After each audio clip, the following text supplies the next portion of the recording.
अस्सलाम वालेकुम वरहमतुल्लाह। आज के इस वीडियो में हम क्लास 9 की जो बुक है उसमें चैप्टर 6 है यहाँ पे लाइन्स एंड एंगल्स। तो आज हम इसी पे डिस्कशन करें।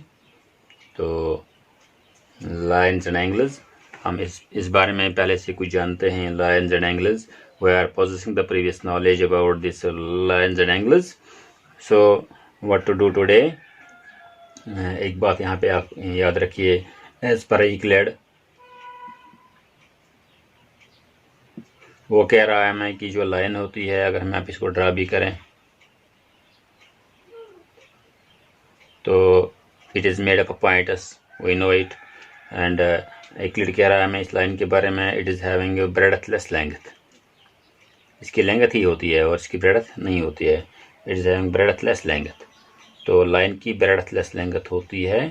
तो हालांकि यहाँ पे जो हम ड्रा कर रहे हैं ये तो इमेजिनरी लाइन है, ये इमेजिनेशन हम कर रहे हैं। तो असल में ये जिसकी ब्रेडथ नहीं होती है वो तो मतलब उसको हम रिप्रेजेंट भी नहीं कर सकते। तो यहाँ पे जो हम ड्रा कर रहे हैं तो ये इमेजिनरी लाइन है। तो अब क्या है, तो लाइन तो एक होती है, तो अगर इससे ज़्यादा हो तो उसको लाइन्स भी कहते हैं हम। बहुत सारी हों, यहाँ से कोई हो तो समझें ये लाइन्स हैं, लाइन्स हैं। तो ऑलरेडी पता है हमें इन बातों पे हमें अभी डिस्कस करने की ज़रूरत ज़्यादा नहीं है। तो लाइन तो याद रखिए आप कि it is having breadthless length, ये तो इम्पोर्टेंट है, ये बात ये आप याद रखिएगा। तो अब क्या है, यहाँ पे अगर एक लाइन हम यहाँ से ड्रा करें, नो डाउट इज इमेजिनरी। तो दूसरी अगर यहाँ से आए तो यहाँ पे एक दूसरे को काटती हैं ये इस जगह पे, तो इसको हम इंटरसेक्टिंग लाइन्स भी कह सकते हैं। तो दिस आर इंटरसेक्टिंग लाइन्स। पहले हमने लाइन पढ़ी, उसके बाद लाइन्स, अब इंटरसेक्टिंग लाइन्स। इंटरसेक्टिंग लाइन्स क्या होता है कि दो आपस में एक दूसरे को किसी न किसी पॉइंट पे काटती हैं। तो इंटरसेक्टिंग लाइन्स हो गई। कहीं पे भी यहाँ से भी आप कर सकते हैं ऐसे, तो यहाँ इस जगह पे ये एक दूसरे को काटती हैं, तो ये भी क्या है, इंटरसेक्टिंग लाइन्स। अगर हम ऐसे इसको करें तो एक जगह यहाँ पे भी आएगी, यहाँ जहाँ ये आपस में एक दूसरे को काटेंगे। अगर इसको हम प्रोड्यूस करें तो यहाँ पे जो ये जगह है तो यहाँ पे एक दूसरे को काटती हैं, ये तो इंटरसेक्टिंग लाइन्स हो गई। Okay, now parallel lines. Parallel lines, इसके बाद पैरेलल लाइन्स। पैरेलल लाइन्स वो दो लाइन्स होती हैं जिन के डिस्टेंस हर जगह पे सेम होती है, जिनके बीच हर जगह की डिस्टेंस जो हो, परपेंडिकुलर डिस्टेंस वो सेम हो हर जगह पे।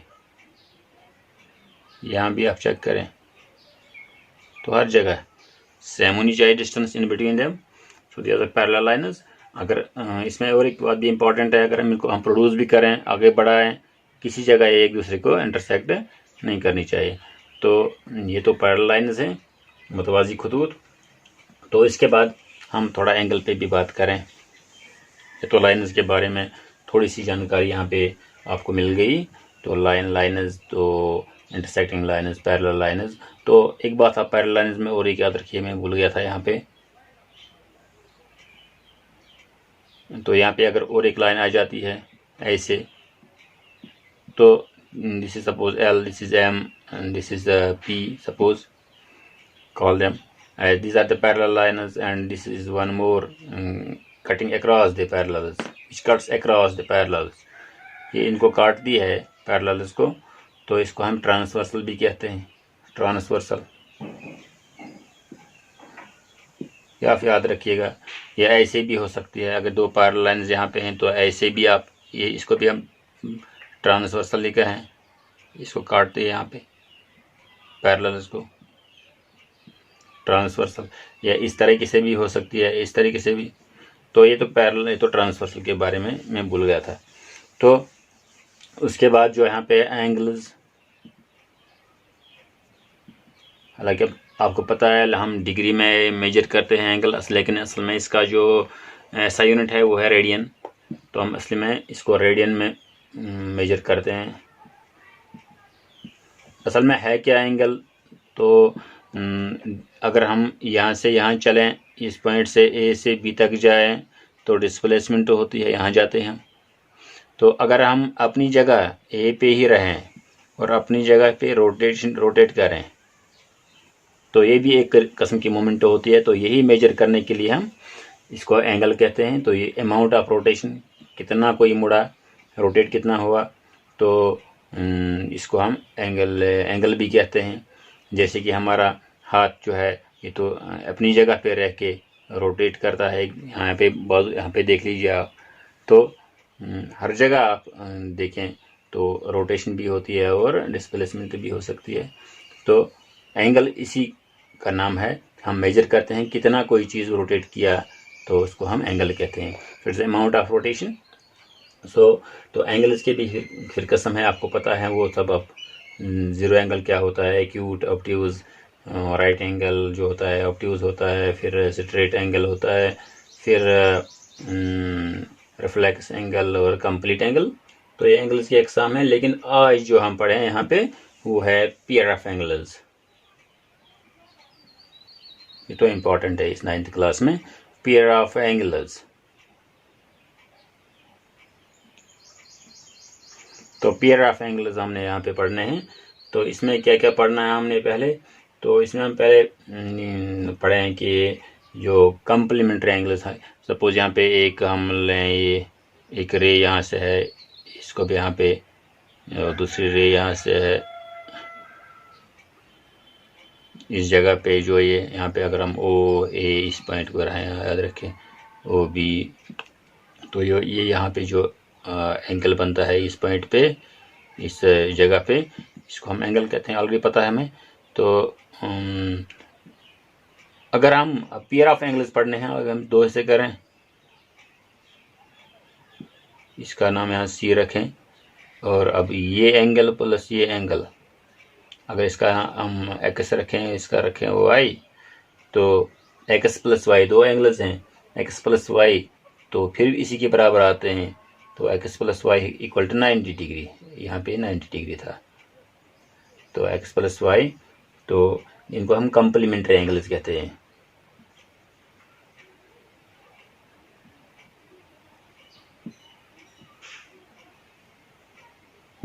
Two angles whose sum is 90 degree और called complementary angles.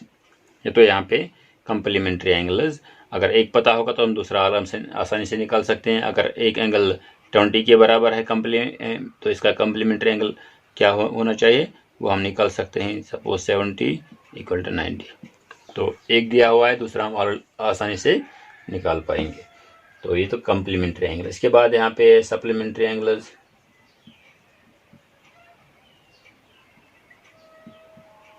Supplementary angles तो सीधी सी बात है, सप्लीमेंट्री यहाँ पे आप लीजिए, यहाँ पे एक रे यहाँ से, इसको आप ओरिजिन यहाँ का है, तो यहाँ पे इसका यहाँ पे है ओ ए एंड ओ बी। यहाँ पे जो ये एंगल है ये तो 180 है, 180 डिग्री स्ट्रेट एंगल है। अगर हम इसके 2 ऐसे करें, सपोज ऐसे करें, तो अब ये एंगल प्लस ये एंगल तो किसके बराबर आ जाएंगे, दोनों 180 के बराबर आ जाएंगे। तो इनको हम सप्लीमेंट्री एंगल्स कहते हैं। अगर एक पता होगा दूसरा आसानी से हम निकाल सकते हैं। तो ये था supplementary angles and complementary angles. तो अब यहाँ पे जो इम्पोर्टेंट इस वक्त है वो है pair of angles, linear pair angles. Pair of angles में अब इम्पोर्टेंट जो है वो है लीनियर पेयर एंगल्स। सपोज यहाँ पे हम ओ ए एंड ओ बी, यहाँ पे तो पता है हमें 180 के बराबर है पूरा। यहाँ पे अगर हम इसको ऐसे देखें, यहाँ पे ये तो 180 के बराबर है। तो अगर एक यहाँ पे ओ सी और यहाँ पे और एक निकालें ओ डी, देखिए इस लीनियर पेयर ऑफ एंगल्स के लिए linear pair of angles, linear pair angles, linear pair angles. Linear का मतलब ही स्ट्रेट है, 180 के बराबर होता है। अब देखिए इम्पॉर्टेंट ये बात है कि लीनियर पेयर एंगल तो सब एक ही दिशा में होनी चाहिए, ये और इसका वर्टेक्स भी एक ही है। अब देख लीजिए, और एक ही साइड में है तमाम, देख लीजिए ये और ये एक ही साइड में है। अगर हम इनको ऐड करें यहाँ पे X Y and Z, X plus Y plus Z equal to 180 degree. So these angles are known as linear pair angles. एक भी हो सकता है, दो भी हो सकते हैं, तीन भी ऐसे हो सकते हैं। इनको ऐड करके 180 के बराबर ये आ जाएगा, तो linear pair angles. Hope you got it, लेकिन एक ही साइड में होनी चाहिए। ओके तो इसके बाद यहाँ पे है एडसेंट एंगल्स, पड़ोसी होते हैं एडसेंट।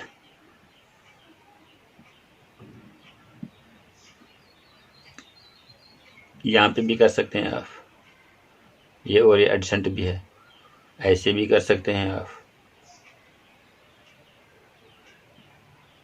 और बीच में यहाँ पे एक है एडसेंट है, पड़ोसी हैं, एक दूसरे के साथ हैं। और ऐसा नहीं है, अगर आप ऐसा करें, यहाँ पे एक्स वाई और यहाँ पे जेड, एक्स और वाई एडसेंट हैं, एक दूसरे के पड़ोसी हैं। वाई और जेड एक दूसरे के पड़ोसी हैं, लेकिन जेड और एक्स एडसेंट एंगल्स नहीं है, ये आप याद रखिएगा। एक्स वाई एडसेंट एंगल्स हैं, वाई जेड एडसेंट एंगल्स है, लेकिन एक्स और जेड एडसेंट एंगल है नहीं, ये तो पड़ोसी है नहीं। Okay so all about AdSense angles. तो इसके बाद यहाँ पे है corresponding angles and vertically opposite angles, alternate angles. तो इन पे हम बाद में बात करें। तो इस वीडियो में फ़िलहाल इतना ही काफ़ी है, आप इस पे थोड़ा ट्राई कीजिए। Thanks for watching.